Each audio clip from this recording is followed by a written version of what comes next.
Mountain News, first at 4, continues.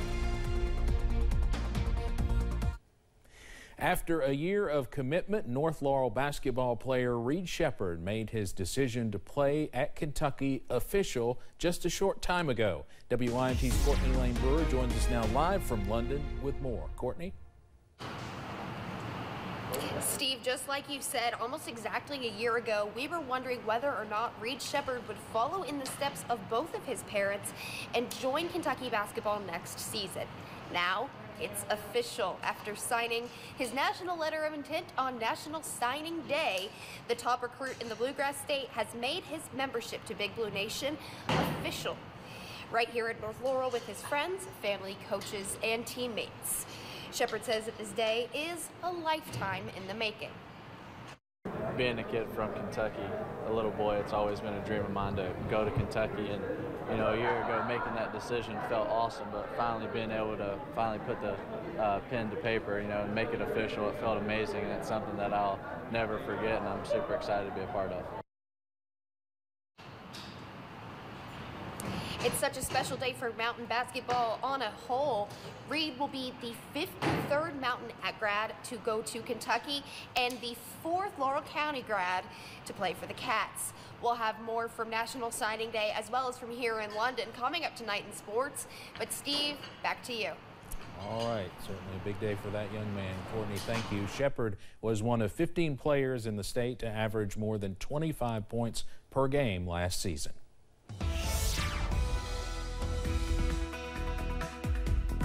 Continuing to watch plenty of warm air leading to the potential for wildfires throughout the region as we hit through the remainder of our Wednesday afternoon. Here's a look at those temperatures right now. Into the middle and upper 70s at the moment. Manchester was even at 80 not too long ago.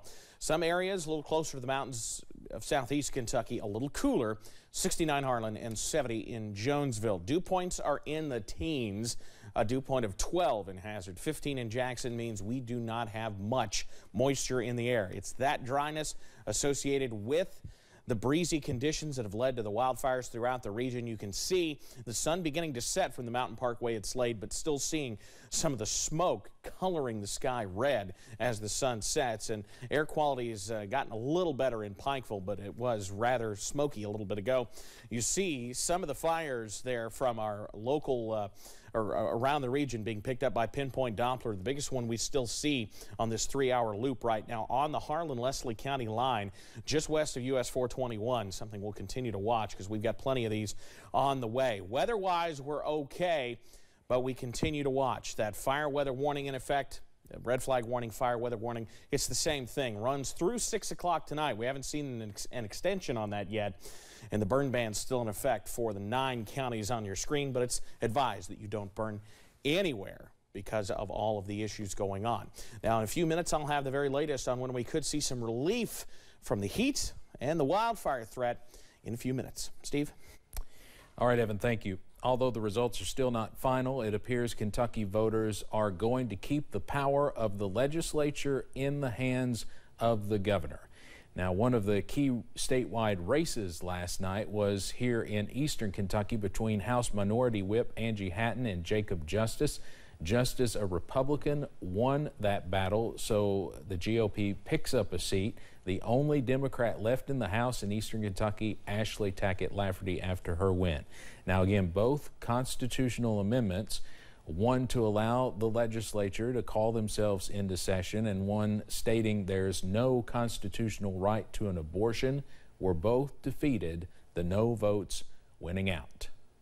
Our current Constitution's been in place for 130 years. It divides up power between the executive and the legislative branch. And what the people said is we're not going to move around power. There aren't going to be any power grabs. Now it appears the makeup of the state Senate will stay the same. Several candidates made history last night with their midterm election victories around the nation. CBS's Vladimir Duthier reports from New York. know that your Congress... 25-year-old Democrat Maxwell Alejandro Frost has a message to doubters after becoming the first member of Generation Z to win a seat in Congress. Gen Z and millennials make up about a third of the country, but we're nowhere near a third of the government, and I think we need a government that needs to look like the country. He was easily elected in Florida's 10th congressional district in the Orlando area.